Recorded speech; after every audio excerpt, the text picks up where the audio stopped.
ataony isika rehetra efa nampianarina eny filazantsara izy nampianarina ny fotompinoana izy natanteraka ny fanekena amin'ny batisa atolotra antsika kehitriny mba ho amasinina koa ny mpanefana samy tompo rehetra koa dia miezaka mba hatsiaro ny andro sy ny fotoana nokarana antsika tsirairay avy dia tsika hitsangana angataka ny fanahy masina.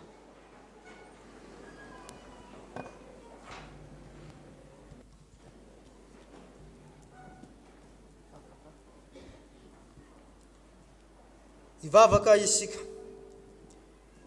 ry Andriamanitra mandrakizay eo misaotra anao izahay ny amin'ny fonay manontolo sitraka mantsy ny manome toky anay fa ny teny fikasana momba ny famonjena dia ho anay sy ny zanakay ary ho an'izay rehetra lavitra na iza na izy antsony fitiavana anatona anao. Andriamanitra tsara sy mahatoky eo nino ny fanambaranao izahay teo amin'ny batisa dia nanoka ny zanakay ho anao izahay ka nangataka ny hirotsahan'ny fahasoavany aminy nampianarinay ny filazantsaranao izy ary niezaka izahay na dia ny malemy azy mba hitarika azy ho amin'ny fiainana mandrakizay dia ny mahafantatra anao izay Andriamanitra tokana sady marina sy Jesosy Kristy izay efa nirahanao ary ankehitriny rehefa nandre ny antsonao izahay ka afaka hifidy ankalalahany lalana izorana dia indro tonga eto anatrehanao mba hanambara ny finoany ry Tompo mba ianory ny vavakay rehefa miakatra eo aminao ho azy ireo. Raisy koa izahay rehetra anio ho amin'ny firaisana masina aminao amin'ny anaran'i Jesosy Kristy zanaka-mpamonjy anay no angatahanay izany ho azy ene ary ho anao ray any an-danitra sy ho an'ny fanahy masina ny dera sy ny laza ary ny voninahitra mandrakizay. Amen. Ipetraka fiangonana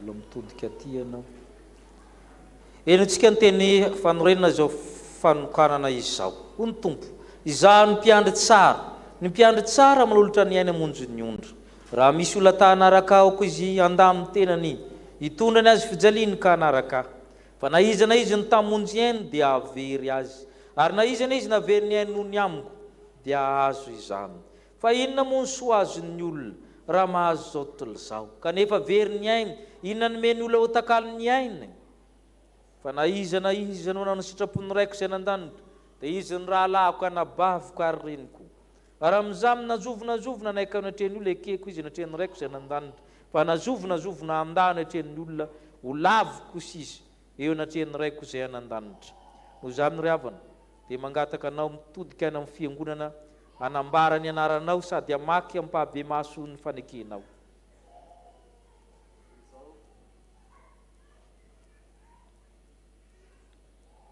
Izao Randriamana Miantasao Jivajery Erika rehefa nanaraka ny fampianaram-pinoana dia nanapa-kevitra indray ny fanasan'ny tompo izay anehoany mino ny fanekeny ny famonjeny sy ny fampihavanana nataon'i Jesosy Kristy ekeko fa ny soratra masina no ambaran'ny tompo amin'ny fiangonana sy ny mpino tsirairay ny sitrapony koa ezaka ao eo ambany fitarian'ny fanahy masina ny andinika azy sy azoto amin'ny fanarahana fampianarana amin'ny fomba samihafa fiara-mivavaka toriteny fiara-mandinika soratra masina sy ny sisa amin'ny maha isan'ny mino aho dia ataoko zava-dehibe sady voalohany ny fitandrony ny voninahitran'Andriamanitra eo amin'ny fitondrantenako ary ezaka ao ampiasa ireo talenta sy ny fanomezam-pahasoavana nomeny ahy mba hanompoko azy eto amin'ny fiangonana sy amin'ny toerana rehetra alehako ny herin'Andriamanitra no ankinako hataterahako izany rehetra izany. Amen. Mandre anao Andriamanitra ny herin'Andriamanitra izay omena anao ankehitriny hanampy anao hataterahanao izany.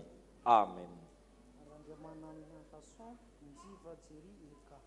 Randriamana Miantasao Jivajery Erika.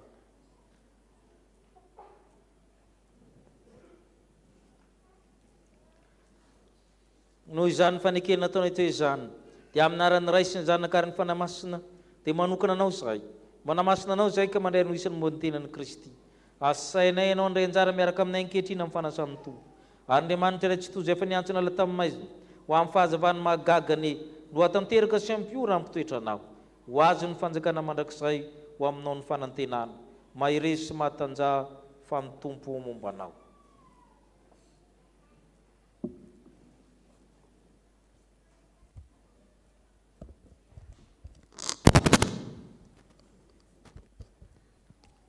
Mivavaka isika ry havana. Ry Tompo Andriamanitra rainay io, misaotra anao izay no ity ora izay nomenao iainana ito anatrehanao ity. Apetraka eo an-tananao Andriamanitra rainay hoe ity mpanomponao ity izay vao avy nanamafy ampahabebany sy ny fanekeny taminao. Ianao ry Andriamanitra ray eo no niantso azy ka namaly izany antsonao izany izy. Io ny fanapahan-keviny hitoetra amin'ny fahatokinanao ka mba omeo azy ny hery aretany amin'izany fanapahan-keviny izany. Noho ny fanahinao masina dia haritra tokoa izy. Ianao ihany no aoka hanomana azy anatona ny latabatra masina sy hampiditra azy amin'ny firaisana amin'ny zanakao. Ataovy marina ny fibebany, matanjaka ny finony, tsy azo ozongozonina ny fanantenany ary mahery ny fitiavany. Aoka hifikitra mafy amin'ny marina izay mahavonjy izy, ka hiasa lalandava mba hitombony amin'ny fahalalana izany. Ary isehony amin'ny keri mandrakariva eo anatrehan'izao tontolo izao, ho vavolombelona amin'ny teniny sy ny asany rehetra. Mivavaka aminao izay ry Andriamanitra Tomponay io, mba omeo anay rehetra ihany koa ny androso hatrany eo amin'ny fiainana kristianina, mibanjina ny fanjakana mandrakizay efa nampanantenana ho an'ny zanakao. Eno izay ry Ray Famindrapo, fa amin'ny anaran'i Jesosy Kristy zanakao malalanao, mpamonjy anay, no entinay mivavaka aminao. Amen. Ry mpandrefana sany tompo vaovao, tany mafy ny ananao mba tsy siakany satry voninahitra aho, dia mitomboa amin'ny fahatsarana rehetra ho voninahitra Andriamanitra. Mahereza ao amin'ny tompo amin'ny herin'ny faherezana, mandehana amin'ny fifalian'ny tomponao. Amen. Ny fikambanana katekomenina no iderin'Andriamanitra no izao fanokanana izao.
tonga amin'ny fotoanany rojom-bavaka isika dia tsaroantsika arabaintsika ireo izay tonga tsingerin-taona zao volana oktobra zao angatahana hitsangana izy ireo izay nahatsiaro fahasoavana manokana hidiran'Andriamanitra hitsangana izay marary sy manana ny marary hitsangana izay manana olana hilomana mibavaka izay manana olana hitsangana izay ndonam-pahoriana ho ampahirezana angatahana vavaka hitsangana hivavaka isika misaotra anao izay tompo raha mbola manohy izao rojom-bavaka izao izay tsy mitapaka satria fiantahantany aminao ary fanomezanao anay ny valim-bavaka sesihiny misaotra anao izay satria nahazo tsingerin-taona reto havanay ireto ianao no manome fonaina mahavelona tsy hainay ny manovona iray minitra amin'ny fotoana na manalava iray santimetatra amin'ny alafa fa ianao Andriamanitra ny antony zavatra rehetra ka ny fahatsarana rehetra nomenao azy ireo ny voalohany amin'izany ny fahavelomana dia isaorana ianao miarahaba azy ireo amin'ny anaranao izay ka ho ampiko ny sosiny tsara avy aminao izy ireo ary arakaraka ny tomboany amin'ny taona ny tombony fahendrena ny fitiavana ny fanantenana ny finoana ka irere manana anao izy ireo nahazo fahasoavana reto avanay ara-nofo ara-tsaina ara-pananana ara-panahy ianao Andriamanitra ny nanome ny asa tokoa ianao ka tsy misy marombaka no ampelantananao taony tsy nampoizina taony efa niomanana fatratra ka nomenao azy tehirizy izay nomenao azy mba tsy ho very hoentina nasoavana ny olona rehetra manodidina azy ka ianao Andriamanitra efa naneho fa tsara ianao sady mpanao ny tsara ary tsy misy zava-magaga tsy hainao ary ianao rehefa manome dia mahasoa fa tsy misy kisendrasendra eo aminao fa efa voalahatra ao ny fiainana misaotra tompony amin'ireny fahasoavana ireny misy ny marary eto amin'ny fiangonana any amin'ny toeram-pitsaboana amin'ny fiara-pitaterana ao ny tsy maintsy miasa ao ny aretina tsisy hita fanafa ao ny ara-tsaina ara-batana ara-panahy ianao Andriamanitra ny talahoana efasitranina azy ireo anasitrana ny aretina rehetra ianao hiaro ny ainy tsidina nan-davaka ka ny fahatanorany ampodinao tahaka ny any voromahery tsy hafona asaraka azy ianao ny asany maizina tsy hanjaka amin'ny rahateo ampatanjaka ny finoana ianao na dia tsy mampiasa fanafody azy izy itsy ambikina tahaka amin'ny diery izy fa ianao dia Andriamanitra mahita na ny vona ny fona ny ozatra na nitsoka ny tonona amin'ny fiainany tsirairay avy manana olana reto havanay amin'ny fitsarana ao ny any amponja ao ny ady tamy ao ny very asa ao ny miomana nala fanadinana olana amin'ny endriny maro samihafa amin'ny ditra amin'ny ankonana menatra indraindray mandositra amin'ny fotoana sasany ary mety anometsiny anao Andriamanitra aza ampahirezo izy mba tsy ravoravo tanana ary mba tsy angovotra ny lohalika fa hitraka sy hito menao ny vahaolana avy aminao anome olona koa ianao fanampy aminy ary indrindrandrindra hevitra mahasoa ka hivaza ny olana izany hiala ny sangodimpanina rehetra ka hita ny fahainao dia tsy fo fa mahavonjy ny tananao ary ny sofinao tsy lalindalovana fa mahare dia mahare ny fitarainany ka tsy ny elokay ny hevitra mampisaraka anay aminao fa efa navelanao eloko izy ireo ka tononona amin'izy ireo ny fivahan'ny olana ka hanompoana anao hanavaozana ny fanompoana misy midonam-pahoriana ankehitriny amin'reto havanay ampiononao no manjoa ny reraka tohan'ny osa me fahatanjahana amen'ny bangy ianao ihany kamboty manokana ianao ary anasitrana ny fery tsy hanina njava-mahory izy ireo fa Jehovah ny mpiandry azy ireo da io izy rehetra manaraka izao vavaka izao na ny mipetraka na ny mitsangana na ny tokotany na ny manaraka amin'ny tamanjotra serasera manana izay makivy azy izy manana izay fifaliana tokony ho anjarana izy manana izay mahory azy izy manana izay irina izy ampy mizara ny fahasoavanao tonga amin'ny olona rehetra amin'ny toerana rehetra ianao mba hanasoa ny olonao Andriamanitra tonga aloha satria ny fitiavanao anay dia mialoha mandrakariva ny fitiavanay anao ka hainao Andriamanitra efa eo ambaravarana ko mandondona mamoa anao izy ankehitriny mba hidiranao ka hiara-misakafo aminy. Midira amin'ny fonay Tompo ka valio vavaka izay tsirairay avy, ka ome fahendrena izahay mba hamiratra ny zanaka rehetra tezaina nandalo teto amin'ity fiangonana ity, hatranampita-dranomasina hatraizatraiza olohany fahatsirambona amin'ny zavatra rehetra, amin'ny fahendrena fahalalana fahendrena amin'ny fahasoavana. Izany dia hainao sady tianao efa nataonao ny tanteranao taminay rahateo, satria maro no mamirapiratra amin'ity zanaky ny fiangonana ity. Dia misaotra anao zay Tompo amin'ny valimbavaka ifomenao na sahady. Amen. Tratry ny tsingerin-taonanareo dia morary soa indrindra mahazo toerana iroso amin'ny vaovaon'ny fiangonana isika.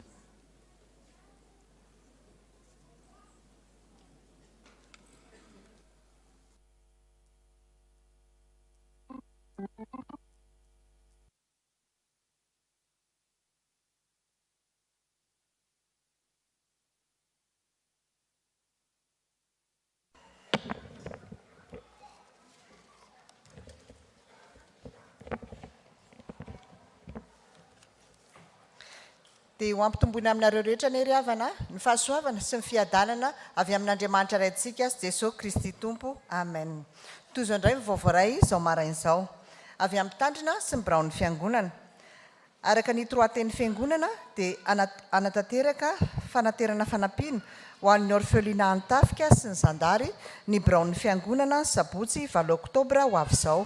Ka manentana antsika mpianakavy finoana izay manana zavatra ho atolotra amin'izany mba hanatitra izany ao amin'ny birao sekretariat na ao amin'ny birao mpitandrina hatramin'ny alakamisy ho avy izao.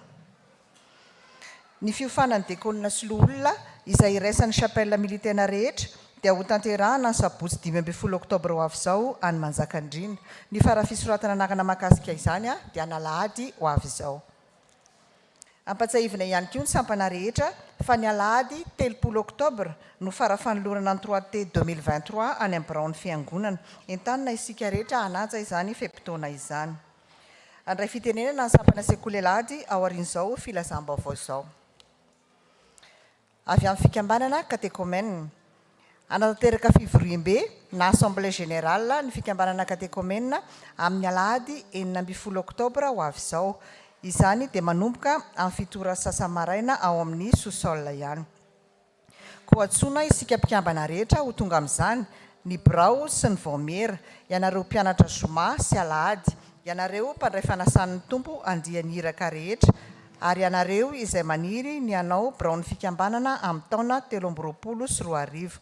Hanao ny fankatoavana ny 3T 2023 isika ary hanavao ny lisitry ny mpikambana, kosa tsy voasoratra eo ny anaranao. Manantena fa iona aminareo rehetra amin'ny fotoana lehibe io. Tianareo Jesosy. Avy amin'ny sampana sekoly Alahady. Mitohy ny fizaran'ny sampana sekoly Alahady ny valopy mahakasika andrindrakira izay ho tanterahan'ny ratsana tany ketsa ny Alahady 13 Oktobra ho avy izao. Fanombohan'ny tao-pitezana 2024 13 ny sampana sekoly Alahady dia ho tanterahana amin'ny Alahady herin'ny anio Alahady 7 Oktobra ho avy izao. Koa manao fanamiana ny sampana sekoly Alahady rehetra na mpianatra na mpampianatra, fotsy ambony ary matroka ny ambany. Miverina ny ratsana tany ketsa anio tolakandro amin'ny 2 ora sasany. Ampahafantarina ihany koa ny komite ny sampana sekoly Alahady fa isy ny fivoriam-be andaniana ny 3T 2023 ny Alahady 7 Oktobra ho avy izao ao arian'ny fanompoam-pivavahana maraina. Avy amin'ny sampana Dorcas. Isy ny fivorian'ny sampana Dorcas ny Sabotsy 8 Oktobra ho avy izao izay arahantsika amin'ny fanaovana ny 3T 2023. Manomboka izany amin'ny 8 ora sasa-maraina ary samy mitondra sakafo atoandro sahazaza. Satria tontolo andro ny anaovantsika an'izany fivoriana izany. Mila ny fahatongavantsika rehetra mba hahafahana iarahana mandrafitra sy mifanakalo hevitra amin'ny famolavolana ny 3T 2023. Avy amin'ny sampana fifoazana. Misaotra an'Andriamanitra isika fiangonana fa ny Sabotsy voalohan'ny volana Oktobra teo dia voatokana tamin'ny fomba liturjika ny mpiandry misa enina izay mitondra ny anarana hoe miorina amin'ny fanompona. Izy ireo dia nafaran'ny Iray aman-dreny Foibe mba ilaza amin'izao tontolo izao hoe vita ny adiny sady voavela ny elony araka ny Isaiafa 7 ny andininy 2 tapany B. Koa ho ambasador na mpaminany ahatonga ny olonjena ho an'Andriamanitra dia mirary azy ireo isika mba haharitra hatramin'ny farany. Misy ny fivoriam-ben'ny sampana fifoazana ny alahady 13 Oktobra koa antsoina isika rehetra ho tonga anatrika izany. Io ihany koa ny fotoana andaniana ny 3T, izany hoe aorian'ny fanompom-pivavahana. Aoka samy mitondra sakafo sahaza azy. Rakim-pisaorana. Salamy 7:100 ny andiny voalohany sy 2. Miderahan Jehova fa tsara izy eny mandrakizay ny famindram-pony. Rakim-pisaorana atolotra ho an'ny sampana fifoazana. Jeremia 7:30 ny andiny 7. Antsoa iaho dia hovaliko ianao ka ampisehoko zavatra lehibe sy sarim-patarina izay tsy fantatrao. Atolotra ho an'ny sampana sekoly alahady.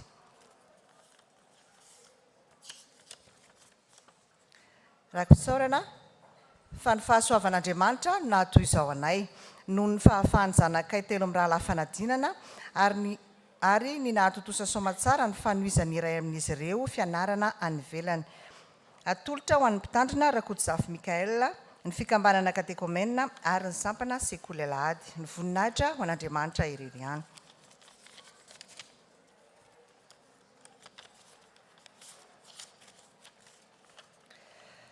Isaotra amin'ny Jehovah lalandava aho, eo ambavako mandrakariva ny fiderana azy. Salamy 4:30 ny andininy voalohany. Misaotra an'Andriamanitra noho ny fahavitan'ny zanako ny mémoire de master en management touristique et hôtelier. Voninahitra ho an'Andriamanitra irery ihany. Rakim-pisaorana atolotra ho an'ny fiangonana.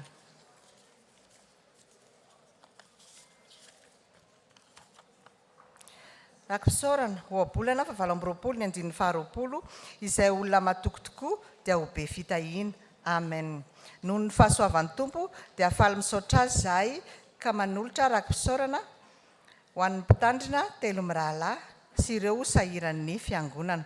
Mangataka vavaka ho fitahiana ny asa fivelomana sy ny fanorenana ny trano. Ny voninahitra dia ho an'Andriamanitra irery ihany. Rakim-pahasoavana noho ny fahitana asa ary ny zanako sy ny asan'ny tanako dia aoka ho adidiko ihany. Tononona ho an'ny mpitandrina 3 amin'ny rahalahy. Rakim-pisaorana. Misaorana Jehovah ary fanahiko ary izay rehetra ato anatiko misaorana ny ara-masina. Misaorana Jehovah ary fanahiko ary aza misy adonionao ny fitahiany rehetra. Salamy 7:100 ny andininy voalohany sy 2. Rakim-pisaorana atolotra ho an'ny mpitandrina 3 amin'ny rahalahy sy ny sampana fifoazana. Mangataka ny RFFPM 7:30 sy 500. Rakim-pisaorana noho ny fahasoavana andraisana tamin'ny tompo. Korinthianina 2:7 ny andininy 5:10. Isaorana ny Andriamanitra noho ny fanomezany tsy azo tononona. Rakitra tononona ho an'ny sampana marefo indrindra rabola mba ho fanampiana azy ireo amin'ny adidy masina nankinina taminy. Rakim-pisaorana noho ny fahasoavana azonay ho maly sabotsy 2 Oktobra. Mangataka vavaka manolotra rakim-pisaorana ho an'ny fiangonana.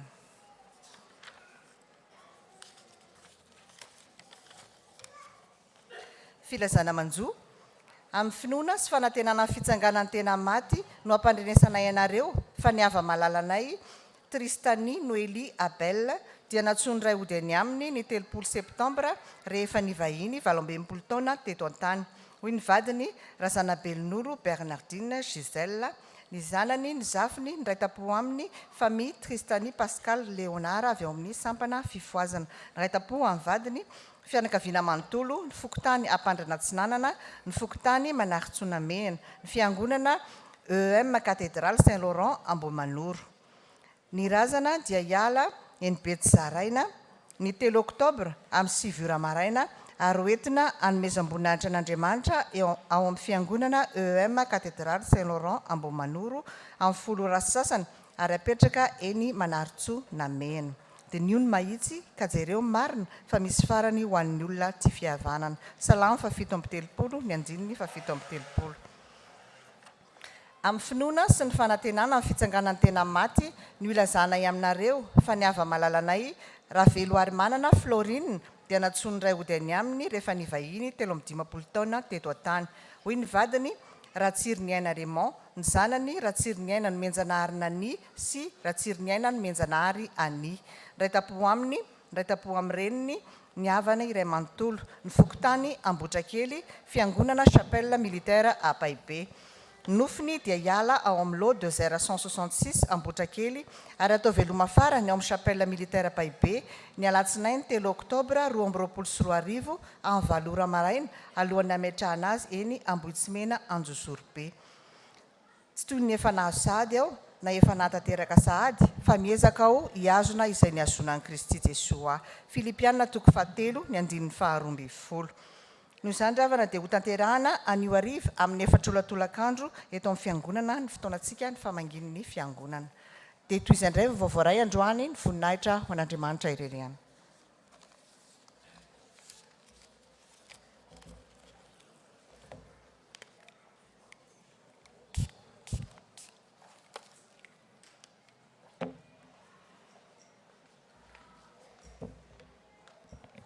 Dia mbola fifaliana trano ry havana manatrika antsika etona miarabantsika amin'ny anaran'i Jesosy Kristy Tompo. Mijoro etona ny tenako amin'ny anarany sy sampana sekoly alahady araka ny enitsika tamin'ny vaovao-piangonana teo dia miverina ny fitaopana-biaza ny sampana sekoly alahady amin'ny heriny anio fa 7 ny volana oktobra. Miverina toy izany sika rakizy, sika tanora ihany koa izay rehetra mianatra ny sekoly alahady. Ho antsika vaovao kosa zay ny tena antony hijoroko etona. Ho antsika te hamonjy ny fampianarana sekoly alahady dia fantatsika fa eto amin'ny fitandremana misy antsika dia misy ny kilasy rehetra. Misy ny kilasy madinika indrindra na ny antsointsika hoe akanjaza. Mandray ny ankizy manomboka amin'ny 2 taona sy tapany na 3 taona. Afaka entintsika ray aman-dreny noho izany ireo zanakitsika ireo. Ary misy ny kilasy ho an'ny ray aman-dreny, ho antsika ray aman-dreny zany izay manana zaza madinika tiana hatrehana. Dia misy ny kilasy ny ray aman-dreny any ambony mahatazana ny zanakitsika izay mianatra amin'ireo kilasy madinika izay any ambony zany. Misy ihany koa ny kilasy ho antsika olon-dehibe, mianatra ny tokantrano ary mianatra ny soratra masina ihany koa. Koa manentana tompoko maro ny zavatra afaka hifampizarana sy ianarantsika ao anatin'ny tenin'Andriamanitra ao manentana antsika ho avy hianatra ny tenin'ny soratra masina amin'ny sampana sekoly alahady. Manaraka izany misy koa ny rantsana taniketsa. Ny rantsana taniketsa dia efa manana ny kilasy madinika. Izany hoe ny ankizy manomboka 9 taona ka hatramin'ny 12 taona eo. Efa misy ny mpampianatra amin'ny voninahitra ny zanakitsika amin'izany hianatra ny hira, hianatra ankalazan'Andriamanitra ihany koa amin'ny rantsana taniketsa. Dia ny ankizy lehibe moa zany efa hitantsika reny anomana ny rindran-kira ny sampana sekoly alahady ny taniketsa amin'ny 17 ny volana oktobra ho avy izao alahady hariva amin'ny 3 zany.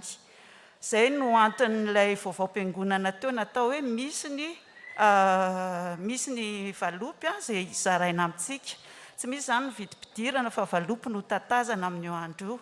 Aty amin'ny mpampianatra sekoly alahady isan'isany avy dia efa samy manana valopy afaka zaraina amintsika izy.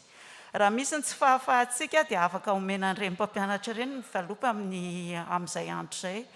Raha ohatra kosa ka hoe mbola tsy nahazo sika mpianakavy ny finoana dia manentana antsika ho avy ihany hanotrona sy hanatrika hiary hideran'Andriamanitra miaraka amin'ny rantsana taniketsa sy ny sampana sekoly alahady manontolo amin'io andro io.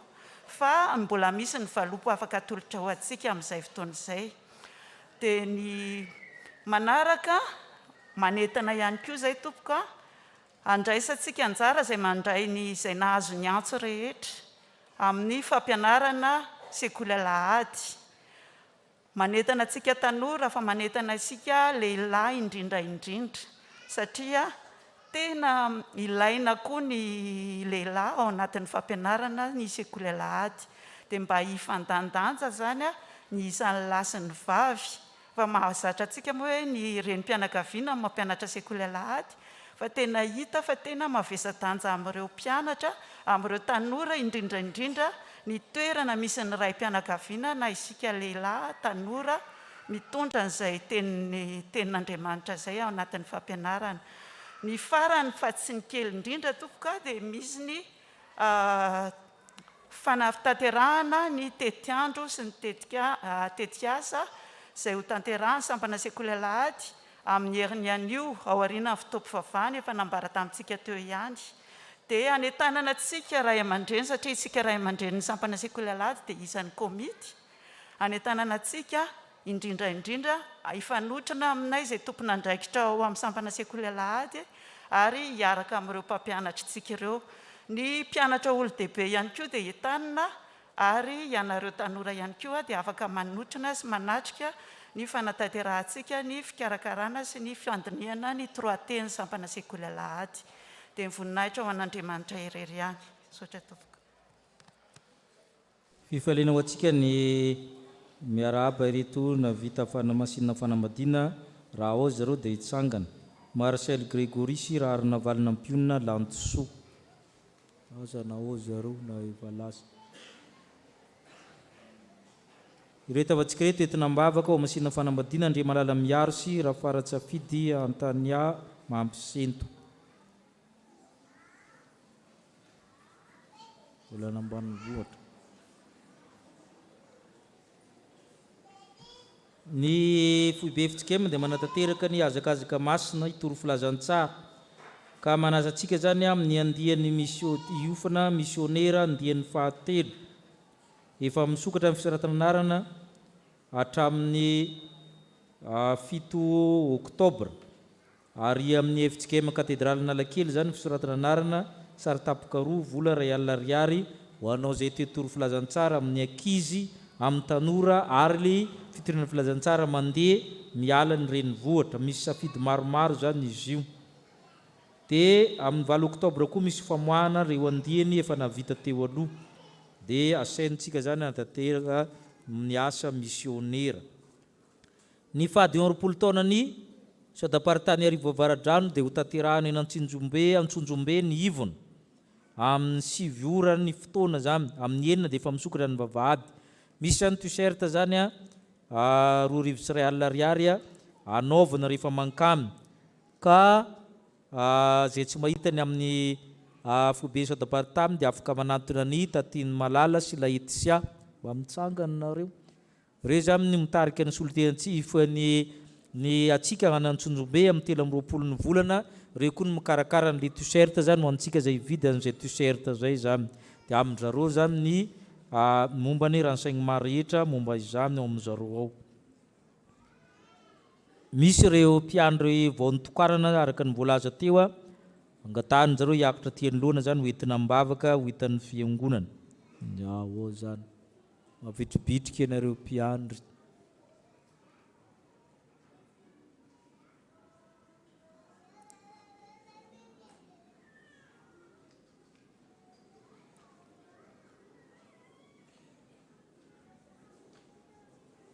Zay mpivady mifanakaiky hivavaka isika. Misaoranao zay Andriamanitra ny amin'ny vokatra omenao ankehitriny ny anankiray anandravagny fivavahana koa miseho koa amin'ny fiangonana. Apetraka ambany fahasoavanao izy ireo satria ny fiangonana maniraka azy ireo hiasa. Ka dia amin'ny anaranao no anirahana azy ireo eto amin'ny fiangonana ho isan'ny mpiandry eto amin'ny fiangonana koa amin'izay rehetra nirahanao azy rahateo efa nirahany foibe izy ireo. Ko ankehitriny mampahireza azy sy ny ankonany mba hiatrika zany asa zany izay tsy mora ka ny fahasoavanao homba azy ireo. Ko tanterahanao amin'izy ireo ny tsodranonao. Ny fahasoavan'i Jesoa Kristy ny fiavan-Andriamanitra ray fampiraisana amin'ny fanamasina hitarika anareo naiza lianareo. Amen. Dia manasa ny filohan'ny fiangonana amin'ireo filoam-boninahitra zany hiarahaba azy ireo miaraka amin'ny filohan'ny sampana mba ambady zany miaraka amin'ny mpitandrina.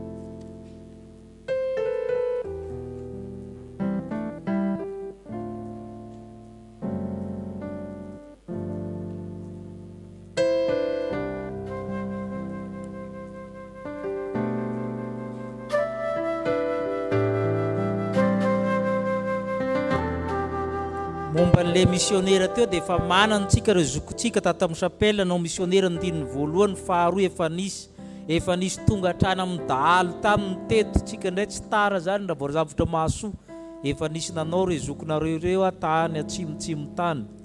Misy moa ny misionera etatoerina ihany amin'ny ankizy sy tanora araka ny voalaza teo dia afaka mirotsaka ao amin'izany isika.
Dia miarabantsika mpianakavy finoana amin'ny anaran'i Jesosy Kristy tompontsika.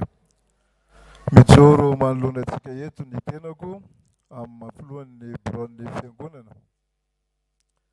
Raha tsarontsika tsara dia nisy ny filazana teto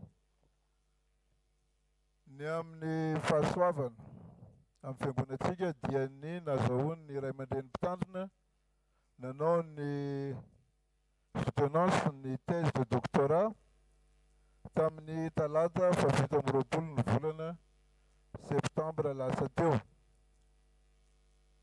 Dia misaoran'Andriamanitra sika fa dia totosa soamatsara ny fanohanana mpabe-maso nataon'ny Ray aman-dreny mpitandrina tamin'io andro io izay natrehan'ny filohan'ny FJKM sy ireo manam-boninahitra manan-kaja na ao anivon'ny fiangonana na ao anivon'ny foloalinda indrindra isika sotenan'ny sampana sy ny fiangonana Ray manontolo.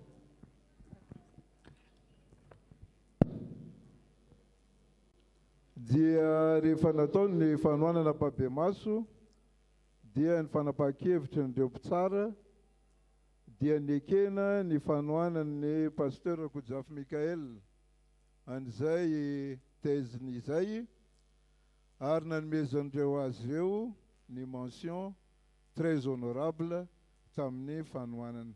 Raha tsika teky izay isaorantsika n'Andriamanitra.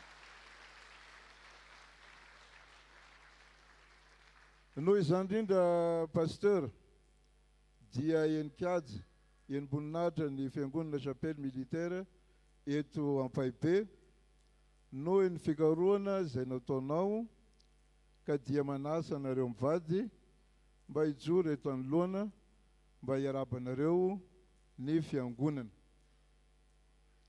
Misaotra antsika fiangonana Ray manontolo Tsakanavaka, ny sampana, ny vahoakan'Andriamanitra rehetra, indrindra ianareo filoam-boninahitra, ianareo diakona sy loholona izay tonga nanontrona sy ny karakara tampitiavana izany fanohanana Pahabemaso nataony Ray aman-dreny Docteur Rakotojafy Mikael satria dia efa misalotra izay anaran'izay izy araka ny voalazany zareo.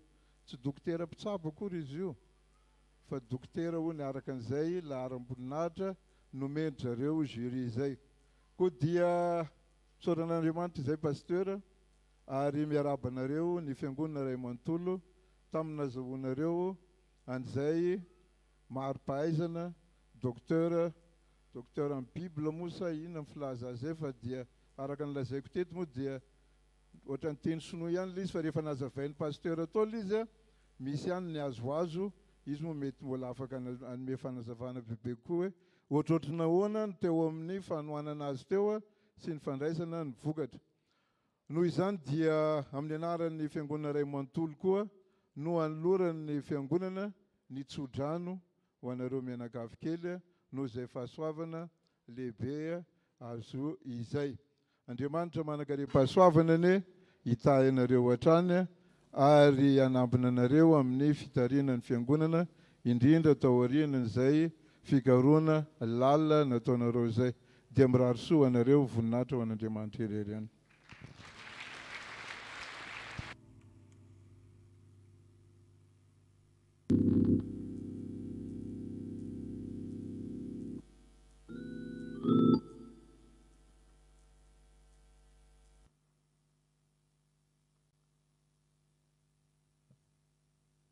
Misaotra ny tompontsika ny amin'ny fahateterahan'ny ny thèse de doctorat zany na Pahabemaso ny asa fikarohana zany. Araka ny nazavaina tarina tamin'ny foibe zany na tamin'ny alalan'ny université zany na tamin'ny alalan'ny foloalindahy zany io zany thèse de doctorat zany amin'ny exégèse biblique natao voalohany teto Madagasikara. Raha ny tokony izy zany tany Suisse foana zany io natao. Io zany ny voalohany teto Madagasikara zany raha ny exégèse de Nouveau Testament zany. Dia ny lohatenin'ny asa fikarohana moa ny hoe Église joanique un triangle didactique à l'épreuve des conflits interépistémiques. Zany hoe fomba famakina ny filazantsarany John amin'ny alalan'ny triangle didactique sy ny atao hoe méthode d'exégèse ka mamoaka fa littérature ny ady fifandirana iraisam-pahalalana maro lafy zay ny hoe interépistémique zany namoaka ny filazantsarany John io zany ady be zany vao nivoaka filazantsara io teo amin'ny fitontolon'le mpanoratra. Zay zany nitohanina tao amin'ny Pahabemaso zany.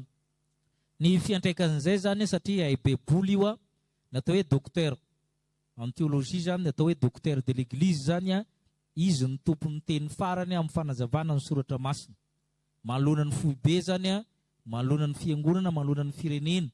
Izy zany afaka mpanatsoina hoe azavao aminay ny fomba famaky amin'ity soratra ity na ny fomba fanazavana ny heviny zay natao hoe heviteny na exégèse biblika zany.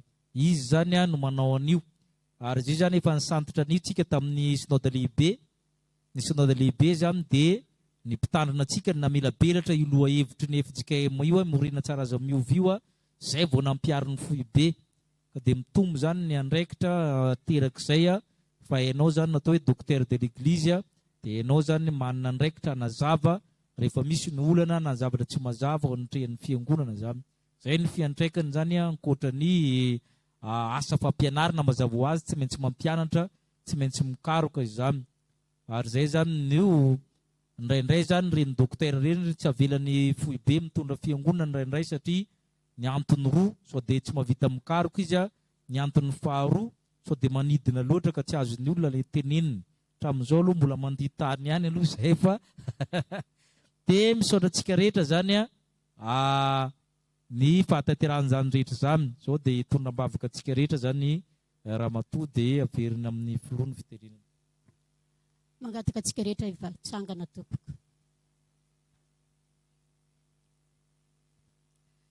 Andriamanitra andehanananahary renay masina indrindra. Misaotra anao izahay raha nomenao izany anarana izany. Tsy ny mpitandrina ihany tompoko no mitondra izany anarana izany fa izay fiangonana ihany koa satria no asoavinao izahay. Eny tokoa Tompo, faly ny fonay amin'ny maha-olombelonanay ary tena nitsinjaka tokoa, kanefa koa mampianaranay hanetry tena manoloana izany. Satria anarana makadiry nefa mitaky andraikitra sy fanetreny tena goavana ihany koa. Ka ny fananao masina mitoera ao anatinay tsirairay avy mba hazaka an'izany. Ka hanetry tena koa izay eo ambanin'ny hazo fijalianao amin'ny fanoloran'ny tenanay tahaka nampianarana anay teo. Fanoloran'ny tena masina takinao aminay sy ny fieritreretanay ho ambony zavatra rehetra ny tenin'Andriamanitra. Tsy ny mpitandrina nomena ihany, izy omeo fanetreny tena ihany koa. Izahay mpivavaka sy mpiangona ihany koa Tompo, ampianaro ahazaka ny zavatra rehetra. Izany rehetra izany Tompo tsy tanterakay raha tsy miaraka aminay ny fananao masina, ka mitoera ao anatinay tsirairay avy. Mba voninahitra ny anaranao rery ihany Tompo ny antom-pisinay sy nazahoanay izany vokatra izany, ary ho amasinao ihany izahay. Noho ny amin'ny Kristy Tomponay no metrahana izany vavaka izany. Amen. Azo toerana Tompoko. Manaraka izany dia mafisoko etona ny fisaorana era-po era-tsaina antsika fiangonana tamin'ny fanohanana ny Ray aman-dreny mpitandrina na teo amin'ny famolavolana ny asa ary na dia tao aorianany fikoram-pifaliana izay natao. Mariko manokana fa dia ankasitrahana ny nataony ny sampana ray manontolo fa dia tena enikajy eny-boninahitra ny chapelle militaire teo am-panatanterahana izany. Izao kosa dia manasa ny Ray aman-dreny mpitandrina mba ambady ny filoam-boninahitra ny fiangonana, ny bureau fiangonana ary ny sampana ary fikambanana rehetra mba ambady mba hiarahaba azy ireo aty anoloana. Raha misy moa ny afaka mbola hanome tsodrana azy ireo dia fotoanany izao na mbola afaka teritsika any amin'ny bureau mpitandrina rehefa avy eo. Mankasitraka indrindra Tompoko dia voninahitra ho an'Andriamanitra rery ihany.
Afatra dia mianara tsara rakizy a aza dinonana fa fahotana ny tsy fampiasana ny saina. Io saina nomen'Andriamanitra antsika io zany a be dia be ny zavatra vitan'io. Lazay ny manam-pahaizana fa 300 isan-jato ny tokony vitan'ny saintsika fotsiny le ampiasaintsika io. Fa mahavita zavatra be dia be io saintsika io a rehefa tena hitaritsika dia mahazo toa mianatra. Saotra tompoko.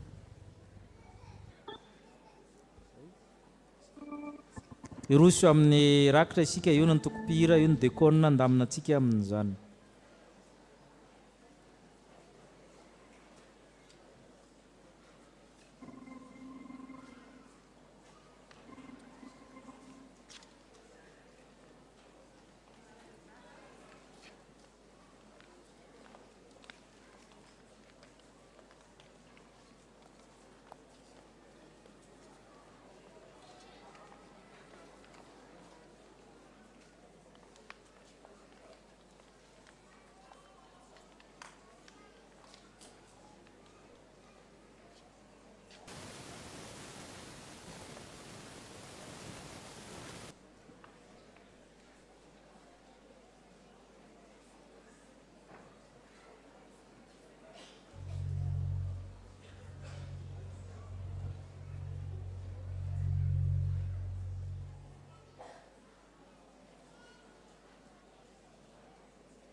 misy ny fandraisana fanasan'ny tompo asaina ianao zay vahiny omban-databatra aminay fa ny tompo no manasanao. Oraitsika nira mialosy aorian'ny sodrano.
Raisoanao fahatanteran'Andriamanitra aminao zao tsodrano zao.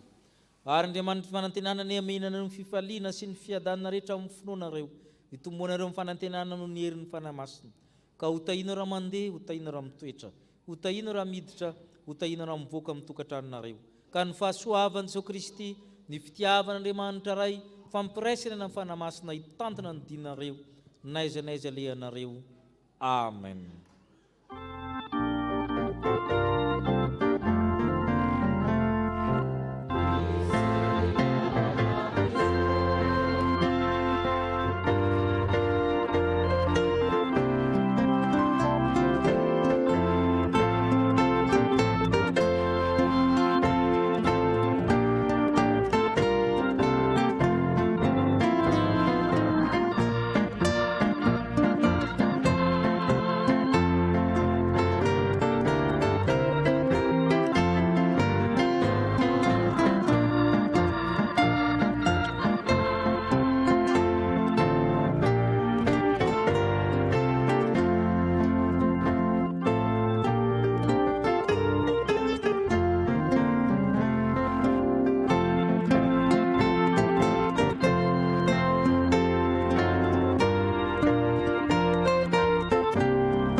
Petraka hivavaka mangina isika Tompo. Ho an'Andriamanitra ireriny ny voninahitra amin'ny anarany Ray sy ny Zanaka ary ny Fanahy. Amen.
ary noho ny tonga ny andro fihinanana ny mofo tsy misy masirasira ilay tsy maintsy hamonona ny pasika, Jesosy naniraka amin'ny Petera sy Jaona ka nanao hoe mandehana ka amboary ny pasika ho antsika. Ao izy re taminy, aiza ny tianao namboaranay azy? Dia hoy izy taminy, indro raha miditra ao an-tanàna ianareo dia isy lehilahy mitondra siny feno rano hifanena aminareo. Manara azy eo amin'ny trano izay idirany, dia lazao amin'ny tompo-trano hoe zao nolazain'ny mpampianatra aminao. Aiza ny efitrano iarako mihinana ny pasika amin'ny mpianatro? Ary izy hanoranareo efitrano malalaka ambony rihana izay efa nasiana fipetrahana any no amboary. Dia nandeha izy ka nahita araka izay efa nolazainy taminy, dia namboatra ny pasika izy. Amen. Ny tompo amin'ny alalan'ireo mpanompon'Andriamanitra dia nanamboatra zao pasika izy tamaso izay manambara amin'ny Kristy le tena pasika, koa asandrato amin'ny tompo ny fonareo. Mety tsy mahavonjy ary tokony ataony anao vinavina tompony misaotra anao, satria tompony tompo sy mpanjaka ny mpanjaka ianao. Andriamanitra avy amin'ny Andriamanitra nateraka fa tsy natao miray amin'ny zavatra rehetra. Anao avokoa ny fahefana rehetra nandandry izay teo ambonin'ny tany hatrany ambamin'ny tany. Noho izany dia feno fiderananao nandanitra no amin'ny kerobima sy ny serafimy rakotry ny elany, ny anjely tsy omby amin'ny alina, ny arikanjely, ny mpaminany, ny apôstôly, ny martiora, ny olomboavitra, ireo efa sambatra naminao. Koa mianta aminao zay tompo, mangataka aminao zay ry fanamasina, mba iombony ny feno marobe nandanitra amin'ny fisantarana ny fanjakana sy ny fibiana manao hoe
tsika ny teny fanorenana azy ao sakramenta masina izao. Fa Jesosy tompo tamin'ny alina izay namadina azy dia nandray ny mofo ary rehefa nisaotra izy dia novakiny ka hoy izy, raiso, hano, ity ny tenako izay omena ho anareo, izao no ataovo fahatsiarovanahy. Dia araka izany koa ny kapoaka, dia ny kapoaka rehefa nihinana izy dia hoy izy, misotro amin'ity ianareo rehetra fa ity no rako dia mifanekena vaovao izay alatsaka ho an'ny rehetra ho famelan-kely. Izao no atao fahatsiarovanahy, na ovinana misotro ianareo. Fa na ovinana ireo mihinana itony mofo itony sy misotro amin'ny kapoaka dia manambara le fahafatesan'ny tompo ianareo mandra-piavina. Ivavaka isika hatsiaro ny asa-pamonjena hangataka ny fanahy masina rahateo. Ry tompo ranaiza nandanitro, indretsy mahatsiaro ny fanambilon'ny Betlahema hatramin'ny fasan'ny Josefa avy any Arimatia. Ny fitsanganany avy amin'ny toerany maty, ny fiakarana amboninahitra, Jesosy ilay mifona eo an-kavanana ray. Ary miandry sy mitalaon'ny fiverenana izahay, ko mba hafenony voninahitra ao ny fanahy-pisaoranay raha io. Ta io tanteraka sakramenta masina endry Kristy le tokony a Kristy le tanteraka Kristy le natena ndray mandeha monjo anay teo amin'ny hazo fijaliana. Ry tompo ray anan-danitro, meo anay ny fanahy masina izay efa nomenao tamin'ny alalan'ny zanakao, ny raha amin'ny ray, ny raha ny zanaka. Ry fanahy masina, amasin'ny mofo manambara amin'ny tenan'i Kristy, miangavy anao izay mba hanamasina amin'ny divay ka hanambara ny rany Kristy. Fa ianao Andriamanitra ao amin'ny fanahy masina ny mahary anay, mamelona anay, manamasina anay, manomena ny zava-tsoa rehetra. Eny tompo, aoka hiasa aminay ny fanahy masina, ko tena tafaray amin'ny mofo amandran'ny Kristy izahay rehefa mandray ny mofo sy ny kapoaka. Satria amin'ny alalan'ny Kristy sy miaraka amin'ny Kristy, ary ao aminao Andriamanitra tsy tokoa mba mifiraisina amin'ny fanahy masina ny laza sy ny voninahitra rehetra mandrakizay. Amen. Ny mofo zavakitsika dia firaisana amin'ny tenan Jesosy Kristy tompontsika izay novakiana ho antsika. Satria iray ihany ny mofo, isika rehetra koa dia tena iray na dia maro aza, fa isika rehetra samy mandray amin'izany mofo izany avokoa. Ny kapoaka amin'ny fisaoran'izay saorantsika dia firaisana amin'ny rano Jesosy Kristy tompontsika, ny rano fanekena vaovao izay nalatsaka ho antsika. Hoe Jesosy Kristy tompo,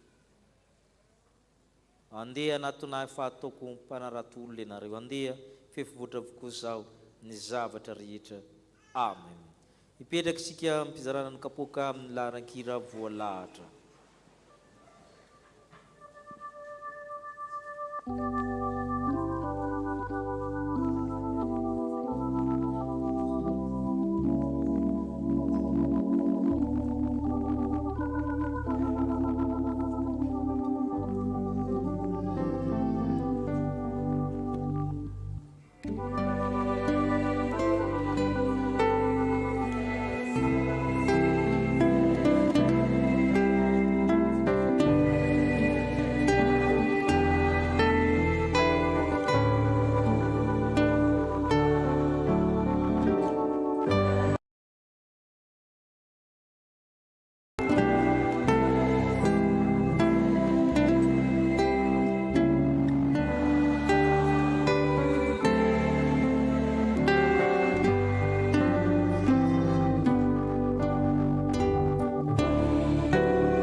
Ny kazarao amin'ireo izay efa nanavao ny fanompona amin'ny fiangonana. Amen.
anetry-tena.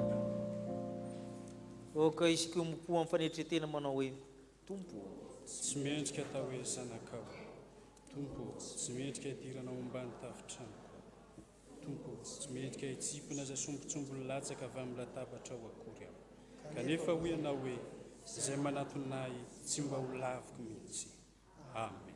Eto no anoloranao anay mofonay na rano velona.